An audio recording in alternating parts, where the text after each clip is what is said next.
Hello all, in this video we will see context-free grammar, the derivation trees, how we derive strings and strings using context-free grammar, then what exactly is a context-free language, then what are and what is ambiguity, then examples for ambiguity, everything that is a very detailed introduction to context-free grammar will be discussed in this video.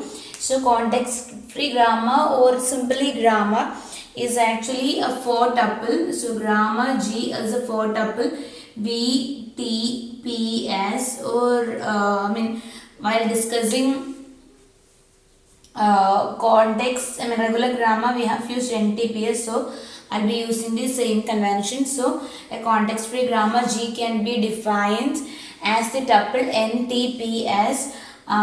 Just like we have seen for regular grammar, N is actually the non-terminals, then T is actually the set of terminals, then P is the set of predictions, and S is the start symbol of the grammar. We have seen all these notations for regular grammar too. So if you haven't watched that video, please to watch it first, because how does grammar derive strings, everything is made much clear in that video. So I won't be discussing everything in that depth. So please to watch the video if you haven't. So G is NTPS, where N is a set of non-terminals, T is a set of terminals, P is a set of predictions, and S is the start symbol of the grammar. For example, if you have a grammar like S gives A is A or epsilon, if this is the grammar, this is the only prediction that we have. So the left hand side of this prediction is actually the start symbol. See, either the start symbol will be explicitly specified. If it is not explicitly specified, start symbol of a grammar is the left hand side of the very first prediction. Okay, and if it is not explicitly specified, so here we have just one prediction. So start symbol is S. Then non-terminals are usually written using capital letters in a grammar. So S is capital letter, and another speciality is that they will be only non-terminals can appear on left hand side of a prediction. Terminals will never appear on left hand side of a prediction. So this is in case of context-free grammar. So this S is a non-terminal. Now A is actually written in small letters and it doesn't come on the left hand side. So this is a terminal. So if you are defining this in this grammar G, the non-terminals are just S. The terminal is A. The prediction is the only prediction. There are two predictions actually. S gives ASA and S gives epsilon. Just because the left hand sides are same, we have merged right hand sides. Now the start symbol is S because it's not specified, but we have just one prediction and left hand side of that is the start symbol of the grammar. So this is how we do this. So these are the this is how we do this. So this is how we denote the grammar. We have seen everything in detail while discussing regular grammar. Yes. So for this also, and the prediction rules have the format. Some non-terminal A gives non-terminals union terminals the whole star. That is on the left hand side you will be having a single non-terminal, and on the right hand side you can have any combination of terminals and non-terminals. That is on the left hand side you will be having a single. That is actually speciality of context-free grammar. On the left hand side you will be having a single non-terminal, and on the right hand side you can have any combination of combinations of terminals and non-terminals, because the terminals and non-terminals here are A is a terminal, S is a non-terminal. So we can have any combinations of terminals and non-terminals on the right hand side, which depends on the application that you are dealing with. So that is it. Again on the left hand side you have a single non-terminal. So there is nothing to the left of that non-terminal or to the right of the non-terminal. It is all alone on the left hand side. That means it is independent of any particular context. It does not have a left context or it does not have a right context. That means the left hand side non-terminals has no context at all. That means it is context free. That is why the name context free grammar, because the non-terminal on the left hand side does not have any context, because that is the only symbol on the left hand side. Because what we are saying this is that we have some grammars named as context sensitive grammar.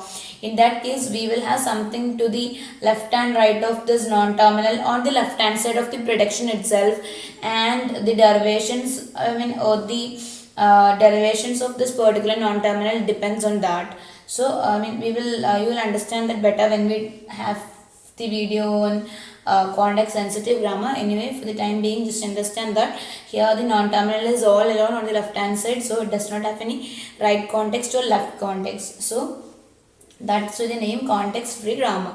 So now all this is all this. Now we will see about a grammar and derivations, the derivation tree and the derivations. Yeah. So let the grammar be some e gives e plus e. This is actually the grammar for arithmetic expressions, e star e minus e or e by e, and some identifier id. So let this be the grammar. So if you want to derive the string id star id plus id, you can do that with the help of this grammar. We will see how. See, e is the this is the only left hand side, so this is definitely the start symbol of the grammar. So you have to start every derivation from the start symbol of the grammar. Now the single arrow indicates protection and this double arrow indicates the derivation. So from e we can expand e to e star if you want, isn't it? Because you want to bring the star into the picture.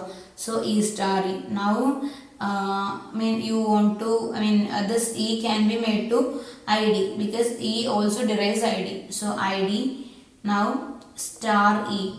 Now again this e can be expanded to e plus e, because we want to bring this plus into the picture. So id star e is e plus e. Okay.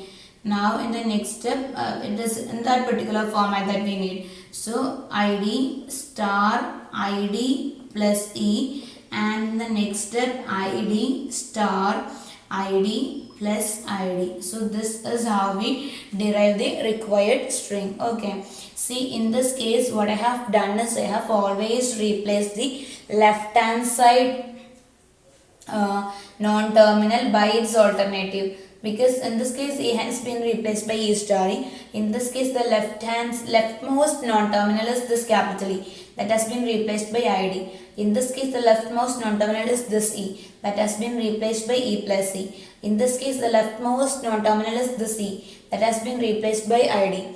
Now in this case the leftmost non-terminal is id, that has been replaced by id. So this kind of derivations are known as leftmost derivation, abbreviated as LM, because we are always replacing the leftmost non-terminal by one of its alternatives. Okay. So we also have a rightmost derivation. Similarly like this, for example, e derives. For example, if you want to derive rightmost derivation, we can derive it like that. For example, e gives some, for example, e gives some e plus e. Now this e plus the rightmost non-terminal is this e. I am replacing that by id. Now the rightmost non-terminal is this e. So I am replacing that by e star e plus id. Now I am replacing this rightmost non-terminal by id. So e star id plus id. Now I am replacing this rightmost non-terminal by id. So you will get id star id plus id. In this case I have always, in all the steps I have chosen the rightmost non-terminal to replace with id. So this is also known as rightmost derivation. Okay. Now so this is how we derive strings. Now we have something known as derivation trees, which are actually the pictorial representation of these derivations. For example, if you're taking this derivation, it can be pictorially represented as, see, initially it is E, isn't it? Now E is expanded as E star E. Okay, so E has been expanded as E star E. Now the first E has been replaced by ID. Now the second E has been replaced by E plus E. Now this second E has been replaced by ID, and the third E has been replaced by ID. So we have converted this derivation into a graphical format, and it is known as derivation trees. Derivation tree or parse tree. Parse tree. Derivation tree or parse tree. See, and the final string or the output string is read as ID star ID plus ID. That is, you have to read the leaf nodes from left to right. That is how you understand the output of the output string. Then the string derived from this. Okay. So ID star ID plus ID. That is, read the leaf nodes of the tree from left to right. And please do note that all the leaf nodes are terminals, and all the non-leaf nodes are non-terminals. So when in a parse tree, all the leaf nodes will be terminals, and all the non-leaf nodes will be non-terminals. Okay, so that is all about parse tree. You can convert any derivation into a parse tree very easily like this. So that is all about parse trees. Okay, now there is another concept which is very relevant in case of context-free grammar, which is ambiguity. As the name suggests, that is something which gives you confusion, isn't it? That is, something is ambiguous means something has multiple formats which can confuse the compiler. Okay. For example, in case of context-free grammar, the ambiguity is defined as if there are more than one leftmost derivation or more than one rightmost derivation for the same string, the grammar is said to be ambiguous. Ambiguity is actually is not a desired property. The compiler will get confused. Okay, that is when it processes an ambiguous grammar. So it's not a desirable property. So what happens is, for the same string, for example, for the same ID star ID plus ID, it can be derived by two or more leftmost derivation or two or more rightmost derivation. See, in this case, I have derived it using one leftmost derivation and one rightmost derivation. That is not sufficient to say that it is ambiguous. Okay, you should have at least two leftmost derivation, or you should have at least two rightmost derivations. So let's try whether we are getting another leftmost derivation for the same string.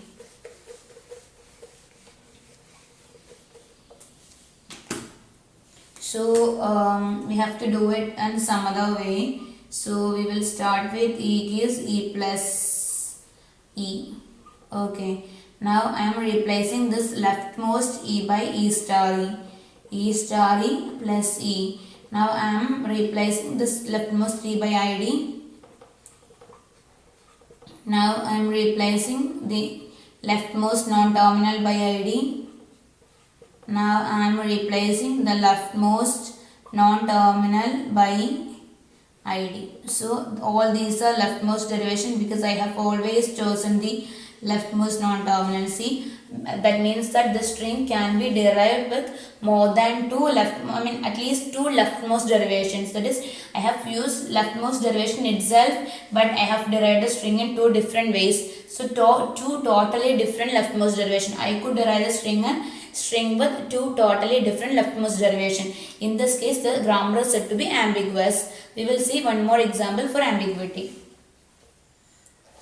Taking another grammar into consideration, as I told, ambiguity is not a desirable property. Actually, we have ambiguity resolving mechanisms. I have already uploaded a video on that. I will post the link to that video below in the description box. Yeah. So the grammar that we are considering is SQs AS or SA or epsilon. We will check whether this grammar is ambiguous. So I am using I'm deriving the string AA. if I can derive the string using at least two leftmost derivation, at least two different leftmost derivation, or at least two different rightmost derivation, I can say that this grammar is ambiguous. Let's try. So S gives AS. I'm using leftmost derivations. You can use leftmost or rightmost, that doesn't matter.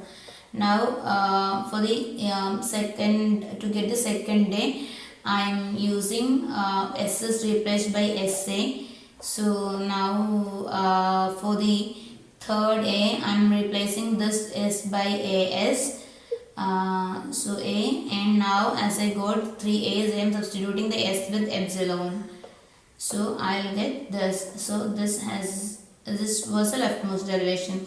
So let us try whether we can get one more leftmost derivation to prove that it is ambiguous. Yeah. AS, I'm starting from SA.